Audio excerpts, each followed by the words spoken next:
Hello, and welcome back to another pen talk. Yes, I'm exploring a different aspect of the wide world of pens.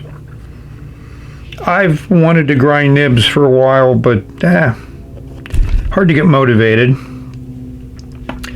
But I started with this nib, which is a grinding nib. Bought it from Bobby. Used to sell these. I don't know who. Everybody kind of sells them off and on now.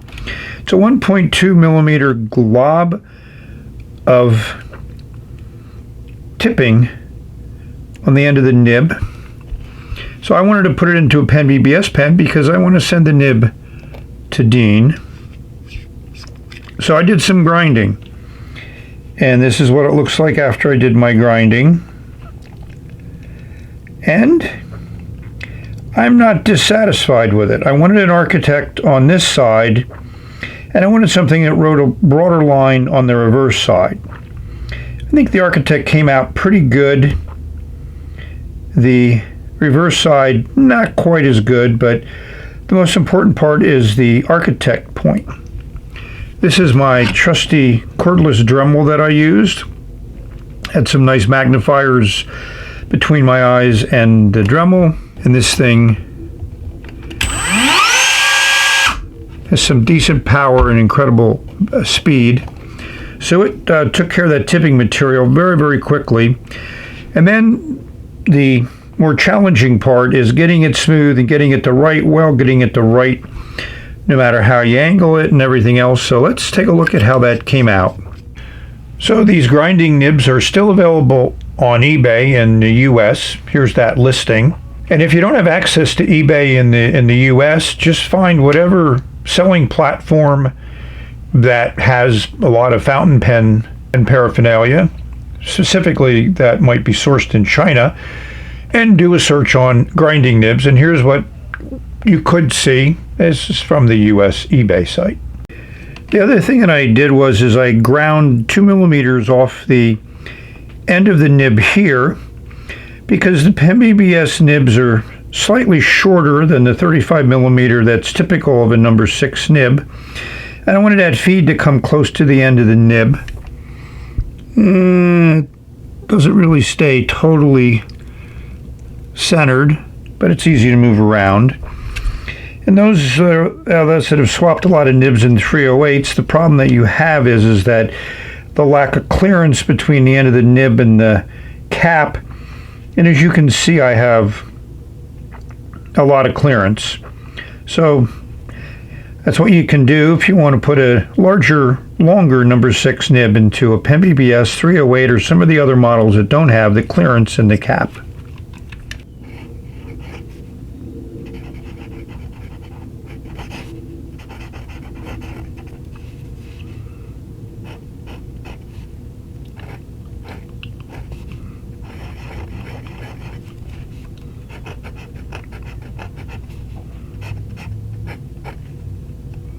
So it works well as an Architect nib. Your vertical strokes can be quite fine, and if you hold it up at 90 degrees, you'll get a very extra fine line. So hopefully Dean will appreciate that with her drawing. And then if you lower it down, you're going to get a slightly larger line. It has a little bit of a zoom characteristic to it, but you really do get a nice broad line, and it's fairly smooth. It's not smooth, but it works for me. And this Pilot blue black that I'm using is a nice generic ink that I used before. So yeah, we have dogs in the hallway. So what did I learn from my first real grinding effort? Yeah, I've touched up nibs and used like an emery board, but never a Dremel. So number one, I think for the first effort, I'm very happy. I have to sit back and start thinking more about what I want to do with grinds. I have tons of nibs to grind. I bought them just to grind. So therefore, I have lots of experimentation that I can do. My hand control was better than I expected. So the initial grind, I didn't take too much off. I got the angles that I wanted, so that also made me feel good. So should you grind a nib? Well, that's really a decision that you need to make, not one that anyone can make for you. I have enjoyed grinds from many, many different nib grinders, and that's really what limited my motivation, because I like having other people grind nibs. But as part of the exploring of fountain pens, it's part of that exploration. So I want to thank all of you for watching. I hope this video found you safe, healthy, and happy. Enjoying your pens. Hey, let me know if you grind nibs, or if you like to have other people grind nibs for you, or do you just like to have your nib be a regular nib without a grind? So let's do our usual closing. So I ground this nib specifically for Dean, who's an artist who I actually met last year at the Boston Pen Show. I enjoyed Dean's artwork, and I felt it would be nice to grind my first nib for her.